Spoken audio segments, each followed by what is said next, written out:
A very good evening to you and welcome to Breaking Today. My name is Frederick Muitediri. My sign language interpreter is Teresia Washira. But first, these are the highlights.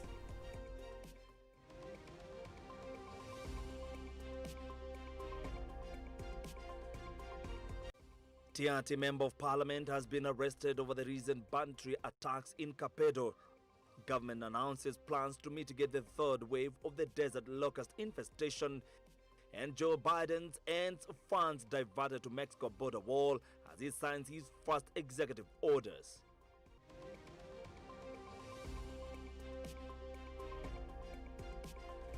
Welcome to the broadcast. You can join us on our social media pages on Facebook, on Twitter, and on our YouTube channel. That is Switch TV Kenya, at Switch TV on Twitter and on Facebook. And my Twitter handle is at Fred Muitediri. Talk to us via SMS line. That is on 111 444 111.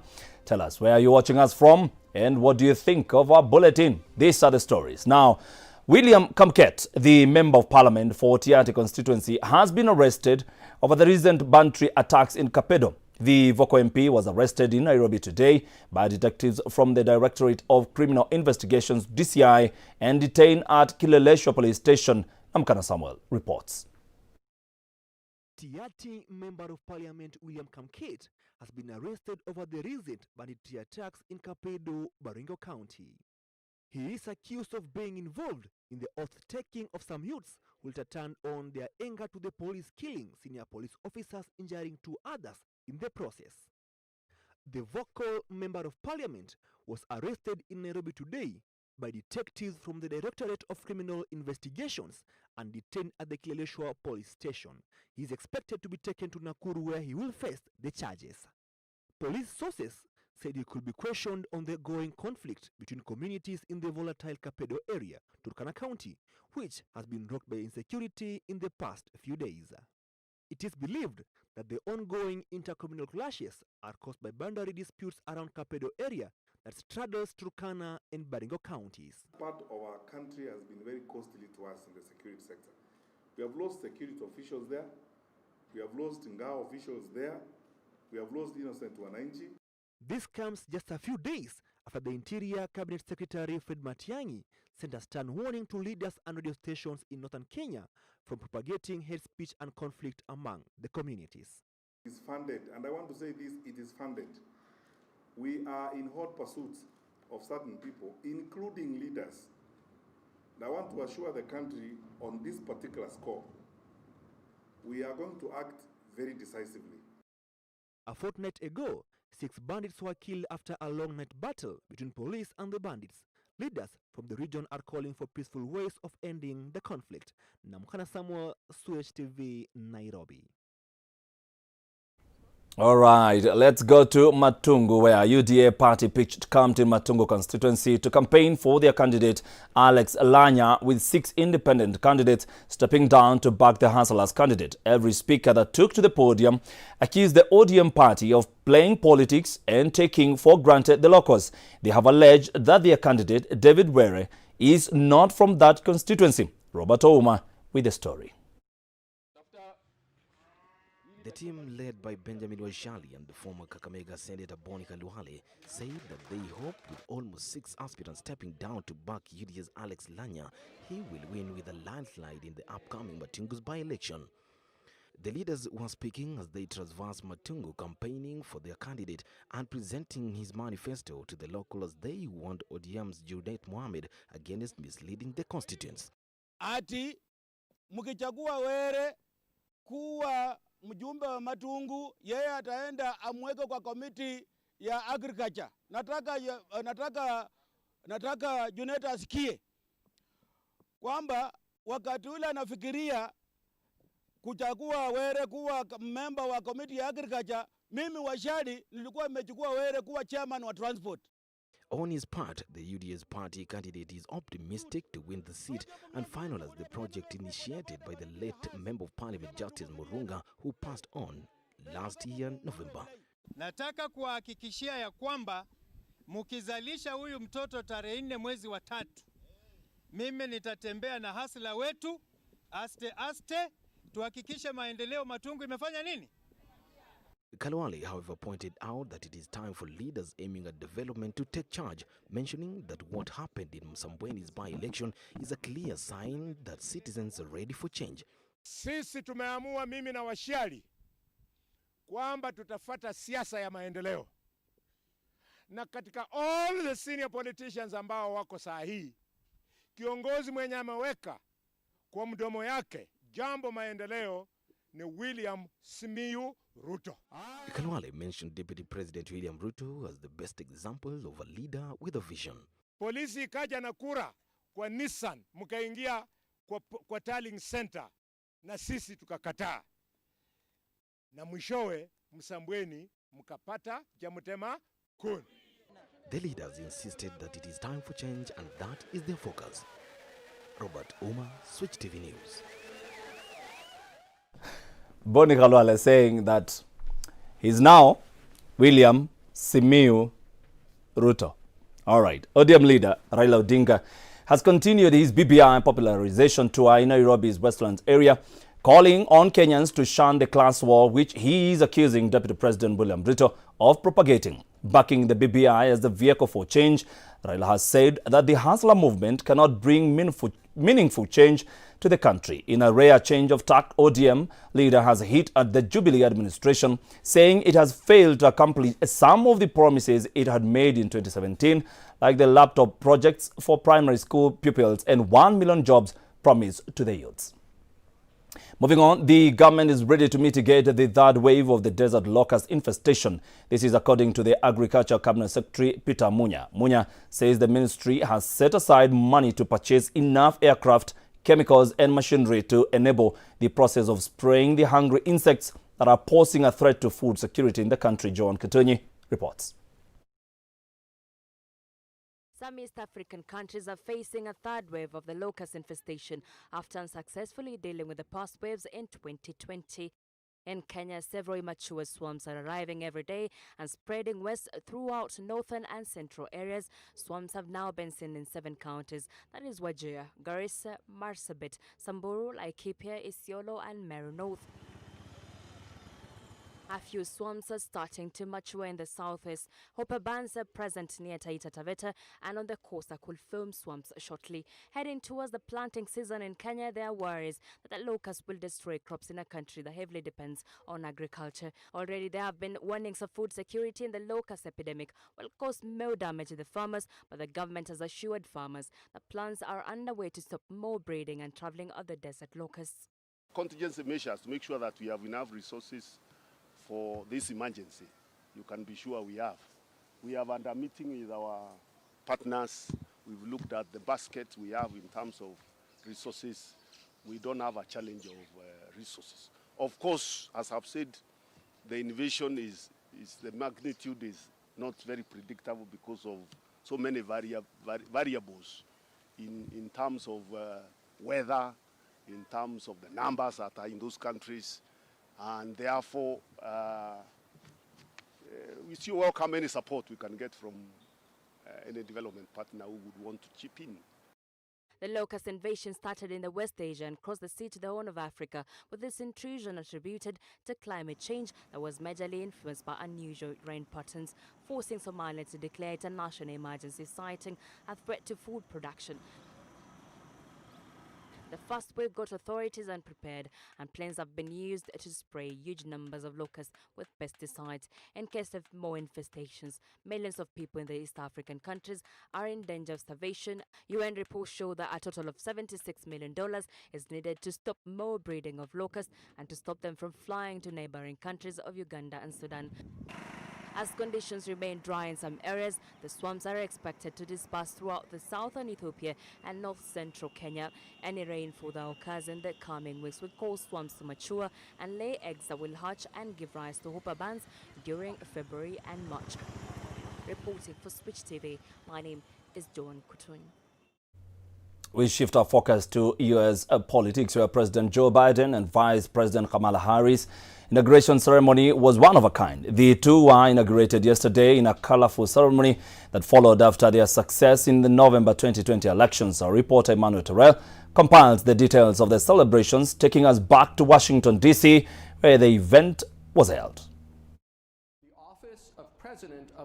States office of President of the United States and will, to the best of my ability, Joe Biden was sworn in as the 46th President of America in a day full of fanfare that stood in a stark contrast to a Washington devoid of crowds and on edge amid heightened security after the insurrection of the Capitol Hill caused by Trump supporters. Only about 1,000 socially distanced guests were allowed to attend because of the COVID-19 pandemic that is globally prevalent. The rest of the world, however, stood glued virtually. Biden and his wife, the First Lady Jill Biden, embraced, waved to cameras and walked hand in hand alongside the extended family in a show of joy, love and unity. The crowds waved back and clapped in celebrations as a new dawn was witnessed. Congratulations! Dressed in a purple dress and overcoat, the Vice President Kamala Harris took the oath with her husband and second gentleman Doug Emhoff looking on. Emhoff's 2 children from his first marriage also were there. So help me God. So help me God. After taking the oath, Harris hugged Emhoff and gave a double fist bump to President Joe Biden. Harris, the daughter of an Indian mother and a Jamaican father, was sworn in by Supreme Court Justice Sonia Sotomayor, a trailblazer in her own right, as the first Latina justice on the High Court. Former President Barack Obama and First Lady Michelle Obama arrived at Joe Biden's inauguration following the tradition of past Americans, presidents and their spouses attending all inaugural ceremonies. Michelle wore a raspberry belted outfit and caught by Sergio Hudson for the event. Celebrities and top politicians including Jennifer Lopez, Lady Gaga, Alex Rodriguez, the Obamas and the Clintons gather and chit-chat at the U.S. Capitol, moments after Joe Biden's inauguration as the 46th President of the United States. Mr. President, Dr. Biden, Madam Vice President, Mr. Emhoff. Elsewhere, Goman, who was named the Youth Poet Laureate of Los Angeles at just 16, is by far the youngest to have read an inaugural poem in recent U.S. history. Goman wore a caged bird ring gifted to her by media mogul Oprah Winfrey. The Hill Will Climb also included a nod to the popular musical Hamilton, prompting public praises from its creator, Lin-Manuel Miranda.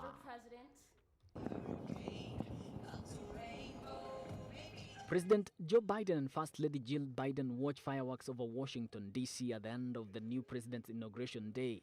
Joe Biden was sworn in as 46th President of the United States with an upbeat call to heal a nation torn by deep schism as he immediately raised some of Donald Trump's most divisive policies. Emmanuel Terrer, Switch TV. All right, and from that story, we take a short break. We'll be back with more. Don't go anywhere.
And welcome back. We go back to the US, where President Joe Biden is finalizing 17 executive moves just hours after his inauguration, moving faster and more aggressively to dismantle his predecessor's legacy than any other modern president. Biden is signing a flurry of executive orders, memorandums and directives to agencies, his first steps to address the coronavirus pandemic and undo some of the former President Donald Trump's signature policies. David Kagina now reports.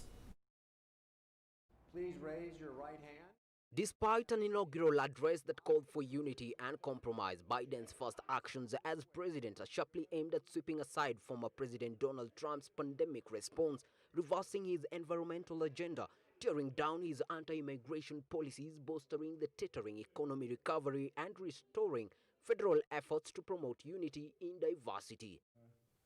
This is the first. His first action was to impose a mask mandate on federal property, a breaking approach to dealing with the pandemic from Trump, who repeatedly downplayed the virus, installing Jeffrey Zients as the coronavirus response coordinator to oversee the White House efforts to distribute vaccines and medical supplies. We're entering what may be the toughest and deadliest period of the virus. We must set aside politics and finally face this pandemic as one nation. Biden also reversed several of Trump's attempts to withdraw from international agreements, beginning the process of rejoining the Paris Climate Accord and halting the United States' departure from the World Health Organization, where Dr. Anthony Fauci, the government's top infectious disease expert, will lead the U.S. delegation. And bright stars.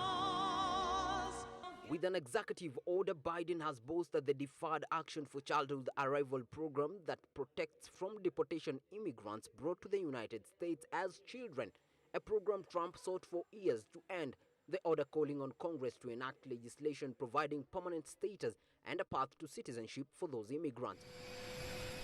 Biden has also halted funding for the construction of Trump's border wall, reversed his travel ban targeting largely Muslim countries, and embraced progressive policies on diversity that Trump was highly opposed to. For the coming week, the just inaugurated has a program lined up in which the themes next week will be Buy American, with a Monday executive order beefing up requirements for government purchases of goods and services from U.S. companies. On Tuesday, the focus will be on equity, coupled with a push to eliminate private prisons. Wednesday is for climate, with an executive order kicking off regulatory actions, re-establishing the President's Council of Advisors on Science and Technology and combating climate change. Thursday will be for healthcare, a day on which Biden will rescind the so-called Mexico City policy, blocking federal funding for non-governmental organizations that provide abortion services. The week will wrap up on Friday, booked for immigration, where Biden plans to sign executive orders focused on border processing and refugee policies and establish a family reunification task force. The month of February will focus on what's identified in the calendar document as restoring America's place in the world. David Kagina, Switch TV.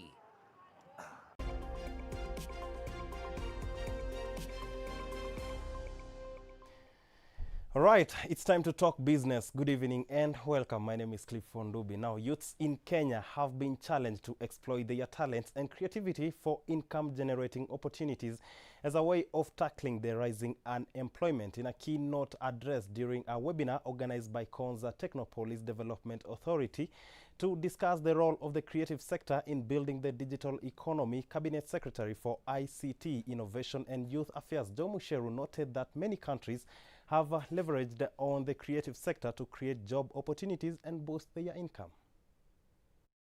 Technopolis, we have identified one project that will really drive and be the home of the creative economy, and that is the Concert Digital Media City.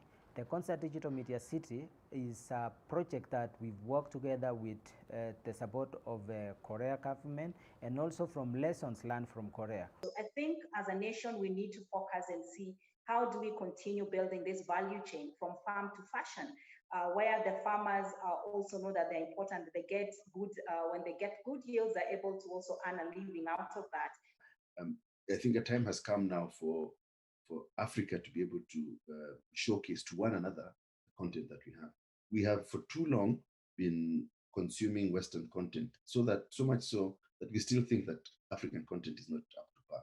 And I think this is the time that